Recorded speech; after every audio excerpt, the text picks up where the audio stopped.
সম্মানিত সুধী, আমাদের আজকের আয়োজন এই সপ্তাহের সংলাপ। আর এই সপ্তাহের সংলাপে আজ আমরা আমন্ত্রণ জানিয়েছি নেত্রকোনার কৃতি সন্তান জনাব রুবেল চৌধুরীকে, যিনি বাবর মুক্তি পরিষদের কেন্দ্রীয় কমিটির সভাপতি হিসাবে ইতিমধ্যে পরিচিতি লাভ করেছেন। আজ কথা বলবো তার সাথে। জনাব রুবেল চৌধুরী, আপনি কেমন আছেন? আলহামদুলিল্লাহ, ইনশাআল্লাহ আল্লাহ ভালো রেখেছে। আজ আপনার সাথে আমরা কথা বলতে চাচ্ছি আমাদের প্রাক্তন স্বরাষ্ট্র প্রতিমন্ত্রী জনাব লুৎফুজ্জামান বাবর সম্পর্কে। ওনাকে নিয়ে তো আপনি অনেক আন্দোলন, অনেক কর্মসূচি করেছেন। এর অবস্থা হিসেবে ইতিমধ্যে উনি 2টি মামলায় খালাস পেয়েছেন। আরও যে কয়েকটি মামলা আছে, আমরা আশা করি কিছুদিনের মধ্যে শেষ হয়ে বেরিয়ে আসবে আমাদের কাছে। এই ব্যাপারে আপনি কতটুকু জানেন এবং এর সম্পর্কে একটু যদি আমাদেরকে জানাবেন।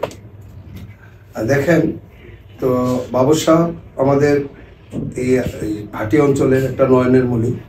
উনি ভাটি অঞ্চলের মানুষের অন্তরের স্থলে থাকেন। ওনার ব্যাপারে কি বলার তো কিছু নেই। উনি তো ভাটি অঞ্চলে অনেক কিছু, তবে ওনার নির্দেশে আমি ভাটি অঞ্চলের লোক নিয়ে 25,000 লোক নিয়ে আমরা এই সিবি চত্বর থেকে উত্তরা পর্যন্ত ওনার নির্দেশেই আমরা ঝাঁপিয়ে পড়েছিলাম। দেশটাকে স্বাধীন করেছি। উনি জেল থেকেই আমাদেরকে নির্দেশ দিয়েছেন। এই দেশে 5 সেক্টরে আমরা কাজ হয়েছে। টোটাল সারা এই ঢাকা সিটির মধ্যে 5 সেক্টরের মধ্যে বাবরের 25,000 লোক নিয়ে আমি ওই পিসিবি চত্বর থেকে আপনার উত্তরা সেক্টর পর্যন্ত আমরা কাভারিং দিয়েছি। যাক, এই বিষয়টি আমাদের কাছে অলরেডি কিছু ভিডিও আসছে, যেখানে আমরা দেখেছি আপনি ব্যাপক গণসংযোগ চালিয়েছেন এবং বাবরের পক্ষে স্লোগান দিয়েছেন। 5 তারিখে আন্দোলনে সক্রিয় অংশগ্রহণ করেছেন। আমরা দেখেছি টেলিভিশনে এবং বিভিন্ন পত্রপত্রিকায় আপনার এই বিষয়গুলি আসছে। তো আমরা আশা করতেছি বাবর হয়তোবা কিছুদিনের মধ্যে বেরিয়ে আসতে পারে আমাদের মাঝে, আপনাদের নেত্রকোনাবাসীর কাছে। এই ব্যাপারে আপনার কতটুকু তথ্য আপনার হাতে রয়েছে এখন? উনি, আপনারা তো জানেন, উনি এখন পর্যন্ত 17 বছর পর্যন্ত উনি জেলে আছেন। এখন পর্যন্ত ওনাকে ছাড় দিচ্ছে না। হয়তো মামলা আস্তে আস্তে সবগুলো শেষ হয়ে আসছে। আপনার 2টা মামলা যেটা জটিল ছিল ওইটি হয়ে গেছে, শেষ। তো সামনে আছে অল্প 1-2টা মামলা আছে হয়তো।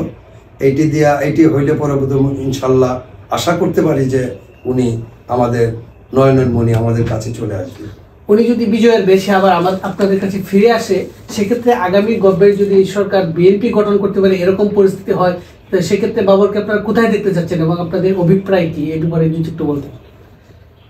শুধু খালি আমাদের মদনবাসী নয়, আমাদের সারা বাংলাদেশের মানুষই এখন বর্তমানে বাবরকে ভালোবাসে।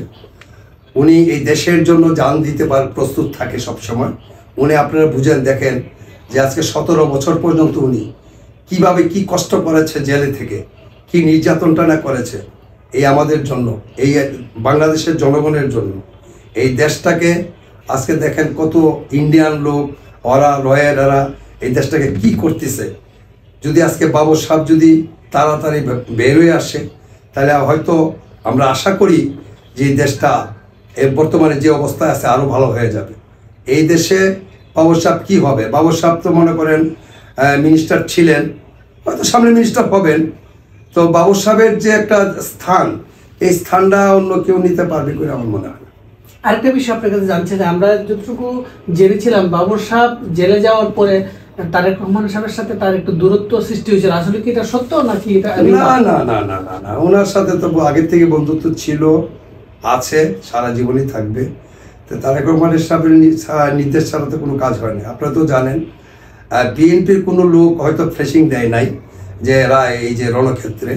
তো ওনার নির্দেশেই আজকে হয়তো আপনারা দেখেন, ভিডিওটা আছে, ভিডিওটা আপনারা দেখান জনগণকে, যে ওনার নির্দেশে আমি ছিলাম এই ফ্রন্টে। আমি পরিচালনা করেছি 25,000 লোক, ভাটি অঞ্চলের লোক সহ নিয়ে। তো ওনার নির্দেশেই তো আমরা নেমেছি, তারেক রহমানের নির্দেশেই তো আমরা নেমেছি।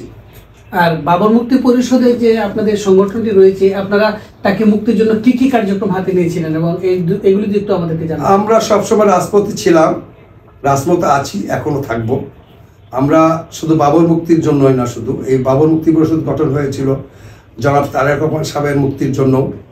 আমরা এই যা করেছি, রাজপথে ছিলাম আমরা। সবসময় আমরা দেখেন মিটিং মিছিলে আমাদের তারেক রহমান সাহেবকেও এই নির্যাতনের মধ্যে ছিলেন। উনি যদিও জেলে ছিলেন না, বিদেশে ছিলেন, যে আমার দেশের একটা লোক যদি আছে বিদেশে থাকে, ওরা কি অবস্থা, জেলের চত উনি কম করেন নাই। আর তাছাড়া আমাদের বাবর সাহেব যে কষ্টটা করেছে, আমার মনে হয় না যে এরকম কষ্ট আর কোন নেতা করেছে এই দেশের মানুষের জন্য। ধন্যবাদ।